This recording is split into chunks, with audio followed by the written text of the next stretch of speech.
Kewajiban dari para pengurus, kita awali dengan doa salon seksi liturgi. Mari kita berdiri.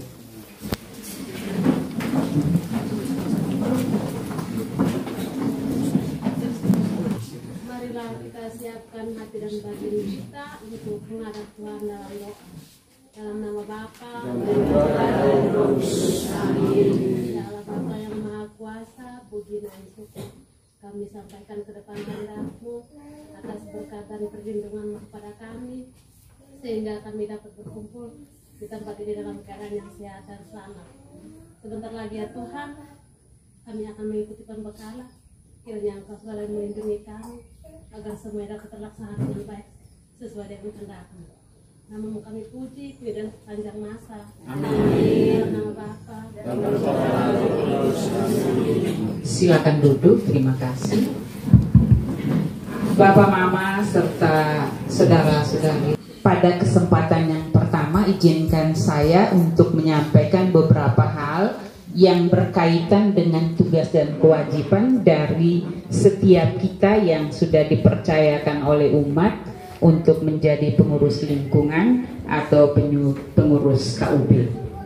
Saya sampaikan tidak berarti bahwa saya lebih tahu, tidak, tapi saya melaksanakan kewajiban saya untuk menyampaikannya. Saya kira nanti tidak terlalu memakan waktu banyak. Saya akan menyampaikan hal-hal yang mungkin penting, karena di tangan kita masing-masing sudah ada apa tugas dan kewajiban saya. Dari lembaran itu mungkin nanti sebentar mungkin kita pulang, kita gunting itu tugas ketua apa, wakil apa, dan seterusnya untuk disimpan, mungkin disimpan di depan patung supaya selalu diingat. Pada sore hari ini kita akan melantik Bapak Ibu pengurus lingkungan, kemudian KUB dan adik-adik OMK dengan pengurusnya. Oleh karena itu, maka sekedar untuk mengingatkan apa yang menjadi kewajiban saya setelah saya terpilih. Kita akan mulai dari yang pertama. Untuk tugas ini ketua, wakil itu sama, apakah itu pengurus lingkungan atau itu KUB atau pada OMK sama. Yang namanya ketua tugasnya seperti ini. Untuk ketua itu membantu pastor proki dalam mengembangkan reksa pastoral di lingkungan. Jadi ketua itu adalah tangan kanan dari pastor proki. Apa yang menjadi tugas dalam proki itu ketua yang meneruskannya kepada umatnya dalam lingkungan. Kalau dijabarkan lebih lanjut, yang pertama, mempersatukan umat dalam lingkungan. Ini menjadi poin pertama Bapak Ibu sekalian. Ketua itu mempersatukan umat dalam lingkungan. Mengapa demikian? Karena kalau umatnya tidak bersatu, lingkungan pasti tidak bisa berjalan dengan baik. Kalau keluarga A dengan keluarga B itu orang bilang ada baku marah atau ada berkelahi, ini tidak mungkin bisa terjadi bahwa segala sesuatu yang akan terjadi di lingkungan itu bisa berjalan dengan baik. Nanti mau tanggung kor, kasih tahu kor, tapi dia mau pergi, tetapi di sana ada musuhnya. Seperti itu. Jadi yang pertama itu mempersatukan umat dalam lingkungan. Artinya kalau ketua tahu bahwa oh ini keluarga A dan B ini ada tidak beres, maka mungkin harus secepatnya diatasi supaya itu bisa bekerja dengan baik. Yang kedua, mengkoordinasi segala kegiatan di lingkungan. Jadi itu tugas dari ketua. Segala sesuatu itu menjadi tanggung jawab penuh dari ketua. Ini wajah-wajah baru banyak. Mudah-mudahan dengan wajah baru banyak ini memberikan semangat yang baru untuk lingkungan Batu Merah. Yang ketiga, mengundang dan memimpin rapat.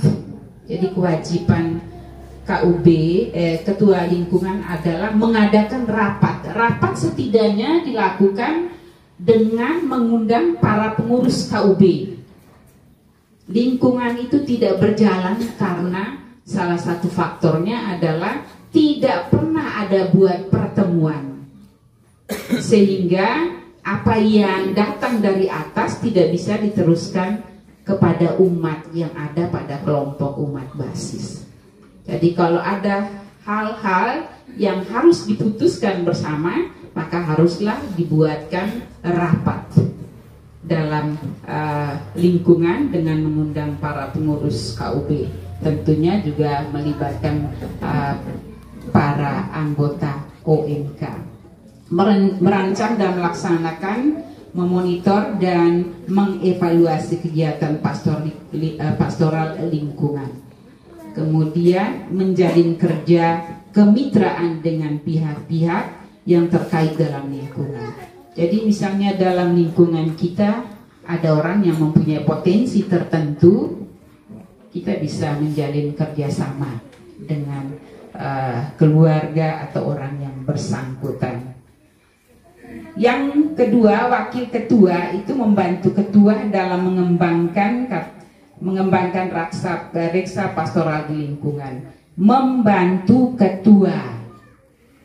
Lingkungan itu tidak bisa bekerja dengan baik karena orang tidak tahu apa tugas dia. Mungkin yang wakil dia ambil alih tugas dari ketua, atau yang ketua ambil alih tugas dari bendahara dan sebagainya.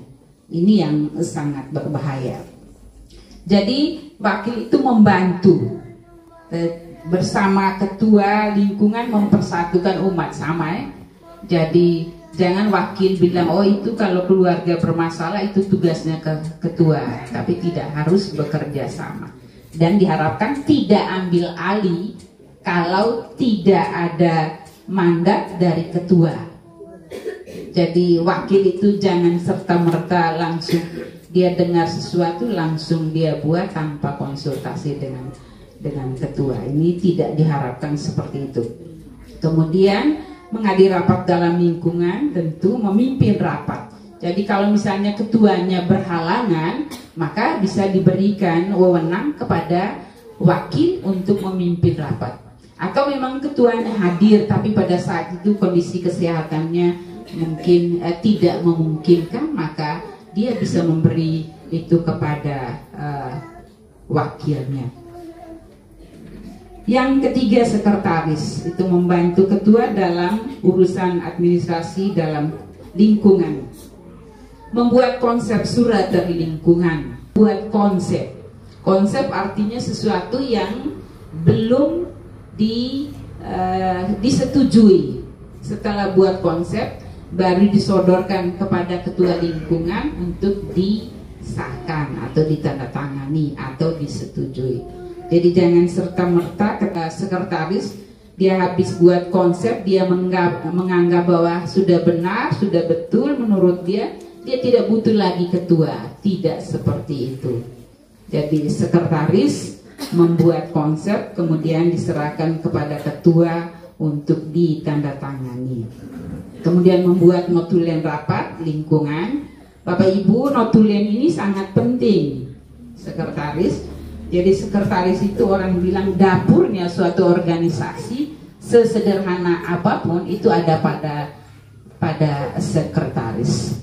Dan tugasnya adalah salah satunya adalah membuat notulen. Mengapa notulen itu harus ada? Misalkan ada satu keputusan yang harus melibatkan semua umat, kemudian ada umat Allah yang dia tidak hadir. Begitu dia dengar keputusan itu, dia langsung mengatakan bahwa oh ini saya tidak setuju dan sebagainya.